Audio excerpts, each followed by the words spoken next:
Hi guys, ಎಲ್ರಿಗೂ ನಮಸ್ಕಾರ. ಎಲ್ರು ಹೇಗಿದ್ದೀರಪ್ಪ? ನಾನಂತೂ ಸಖತ್ತಾಗಿದ್ದೀನಿ. ಇವತ್ತಿನ ವಿಡಿಯೋದಲ್ಲಿ ನಮ್ಮ ಯುವ ರೈತ ಬಂದು ಕುರಿ ಸಾಕಾಣಿಕೆ ಮಾಡಿ ಲಕ್ಷ ಲಕ್ಷ ದುಡಿತಾ ಇದ್ದಾರೆ. ಯುವ ರೈತ ಅವ್ರನ್ನ ಪರಿಚಯ ಮಾಡಿಸ್ಕೊಡ್ತೀನಿ, ಬನ್ನಿ ಗೈಸ್. ನಮಸ್ಕಾರ. ನಮಸ್ಕಾರ. ಚೆನ್ನಾಗಿದ್ದೀರಾ? ಚೆನ್ನಾಗಿದ್ದೀವಿ. ಇದು ನೀವು ಕುರಿ ಎಷ್ಟು ಮೇಯಿಸ್ತಾ ಇದ್ದೀರಾ? 55. 55? ಆಮೇಲೆ ನೀವು ಕುರಿನ ಕಟ್ಟಾಕೊಂಡು ಮೇಯಿಸ್ತೀರಾ, ಬೈಲ್ ಕಡೆ ಮೇಯಿಸ್ತೀರಾ? ಬೈಲ್ ಕಡೆ ಮೇಯಿಸ್ತೀವಿ. ಹೌದಾ? ಯಾವ ತರ ಇದೆ ನಿಮ್ಗೆ ನೇಚರ್? ನೇಚರ್ ಅಂತಂದ್ರೆ ವಾತಾವರಣ, ಗಾಳಿ ವಾತಾವರಣದಲ್ಲಿ ಕಾಡುಗಳನ್ನ ಹೋಗ್ಬಿಟ್ಟು ಕುರಿ ಮೇಯಿಸ್ಕೊ ಬರ್ತೀರಲ್ವಾ? ಯಾವ ತರ ಅನಿಸ್ತಾ ಇದೆ ನಿಮ್ಗೆ ಫೀಲ್? ಅಂದ್ರೆ ಇದು ನಿಮ್ಗೆ ಯಾವ ತರ ಬೆಂಗಳೂರಿಗೆ ಹೋಗಿದ್ದೀರಾ ನೀವು? ಯಾವತ್ತೂ ಹೋಗಲ್ಲ. ಅಂದ್ರೆ ನೀವು ಯಾವತ್ತು ಹೋಗ್ತಿರೋದ್ರಿಂದ ಆ ತರ ಹೇಳ್ತಾ ಇದ್ದೀರಾ.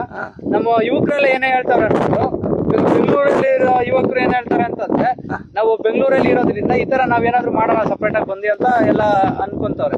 ನಿಮ್ಗೆ ಆತರ ಅನ್ಸ್ತಾ ಇರ್ಬೋದು ಫೀಲಿಂಗ್ ಅಷ್ಟೇ. ಯಾವತ್ತು ಹೋಗಲ್ಲ. ಯಾವತ್ತು ಹುಡ್ತಾ ಇದೆ, ಯಾವತ್ತು ಒಂದು 25 ವರ್ಷಕ್ಕೆ 25 ಮರಿ ಆಗ್ತವೆ. ಇವಾಗ ಒಂದೊಂದು ಮಾರೋ ಸ್ಟೇಜ್ಗೆ ಏನ್ ಸ್ಟೇಜ್ ಬರ್ತೀರಾ? 3 ತಿಂಗಳು ಮಾರ್ಬಿಡ್ತೀರಾ, 4 ತಿಂಗಳು ಮಾರ್ತೀರಾ? ಒಂದು ಕುರಿ ಮಾರ್ಲ ಹೊಡಿತೇವೆ, ಮಾರ್ಲ. ಅಂದ್ರೆ ಒಂದು ವಿಚಾರಕ್ಕೆ ಬಂದ್ರೆ ವರ್ಷಕ್ಕೆ ಮಾರ್ತೀರಾ, ತಿಂಗಳಲ್ಲಿ ಮಾರ್ಬಿಡ್ತೀರಾ? ವರ್ಷಕ್ಕೊಂದ್ಸಲಿ? ವರ್ಷಕ್ಕೊಂದ್ಸತಿ ಒಂದೊಂದು ಮಾಡ್ತಾರೆ, ತಿಂಗಳು ಮಾಡ್ತಾರೆ, 1-2 ಕೊಡ್ತಾರೆ ಅಷ್ಟೇ. ಒಟ್ಟಿನಲ್ಲಿ ವರ್ಷಕ್ಕೆ ಒಂದು 25 ಮರಿ ಮಾರ್ತೀರಾ? 25 ಮರಿ ಮಾಡ್ತೀರಾ? ಒಂದು ಕುರಿ ಮರಿ ಬಂದು ಒಂದು 7 ರಿಂದ 8 ಸಾವಿರಕ್ಕೆ ಸೇಲ್ ಮಾಡ್ತೀರಾ? 7 ರಿಂದ 8 ಸಾವಿರಕ್ಕೆ ಸೇಲ್ ಮಾಡಿದ್ರು 7 ಸಾವಿರ ತಿಂಗಳು ವರ್ಷಕ್ಕೆ ನಿಮ್ಗೆ 2 ಲಕ್ಷ ಸಂಪಾದನೆ ಊರಲ್ಲಿ. ಯುವ ರೈತರಿಗೆಲ್ಲ ಏನ್ ಹೇಳ್ತೀರಾ ನೀವು?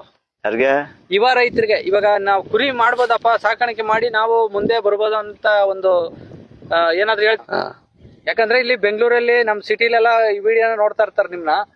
ಇದನ್ನ ನೋಡೋರಿಗೆ ಒಂದ್ ಸ್ವಲ್ಪ ಅವ್ರಿಗೂ ಸಾಕಬೇಕು ಅನ್ನೋರಿಗೆ ಇನ್ಫಾರ್ಮೇಶನ್ ಕೊಡೋಕೋಸ್ಕರ ಈ ವಿಡಿಯೋನ ಮಾಡ್ತಾ ಇದೀನಿ.